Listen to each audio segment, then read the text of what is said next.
This is the review of this book, You Are Still the One by Himanshu Rai.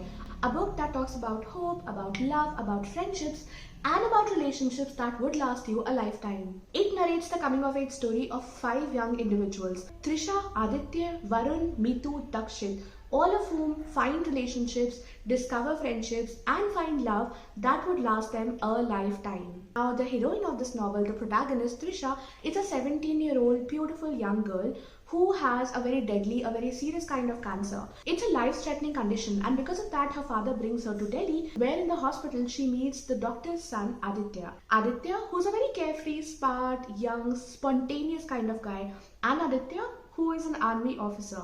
Now, because of her condition, Trisha is obviously dejected and hopeless, and she's very pessimistic about life. She doesn't know if she'll survive. But because of Aditya, her life is now filled with a little more hope, a little more positivity. Now, as the story progresses, we also come across other characters who are Varun and Meetu at this juncture, and they, together with Aditya, try to bring in more cheer into Trisha's life. Slowly and gradually and steadily, Aditya and Trisha's relationship, their friendship, blossoms into something more, something that can be classified as love. But Trisha is still skeptical. Now, Aditya soon gets called to his posting in Siachen as an army officer, and it is there that he meets with an accident, after which nobody hears from him. Trisha, she thinks that he's moved on with his life because anyhow she was a lost case, and she never tries to get back to him. She never tries to really understand what happened to him. And even though she tried to look for cues, there was just silence from the other side. Now this develops into something else, and that develops into something else, and that is how the story progresses.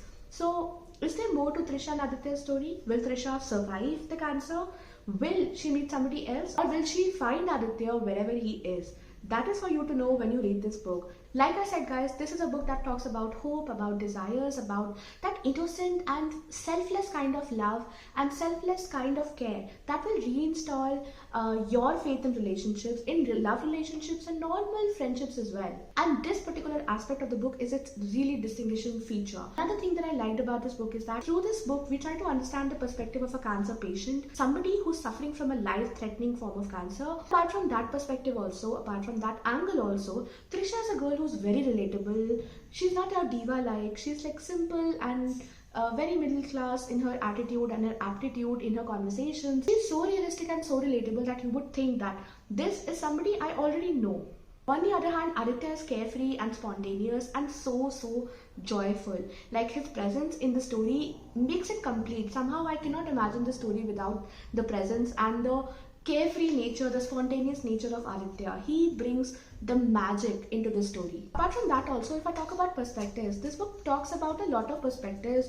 It talks about a soldier's perspective, the mother of a soldier, cancer patient's perspective, and so much more. What I also like about this book is that this book captures youth in its most jovial and most inspiring form. The plot is well knit, the characters are really good, and the ending is heartwarming, like really heartwarming. My only qualm with this book, my only issue with this book is that the conversations that takes place between different characters, somehow they feel very unrealistic. Somehow they do not seem practical. Like how I and you would talk, how I would talk to my friends, that's not how the conversations in this one works. It feels that the characters are giving a speech instead of having a normal conversation, a regular conversation. Coming back to the positives, I love how the book offers a lot of life lessons that are positive, life lessons that are practical and also philosophical at a certain level. All of that put together makes this book a decent read. So I would certainly recommend this book to youngsters, to young adults, to the youth of India who are looking for stories that have romance, that have friendships, that have faith, that have love, and also they have drama and inspiration for everyone in general.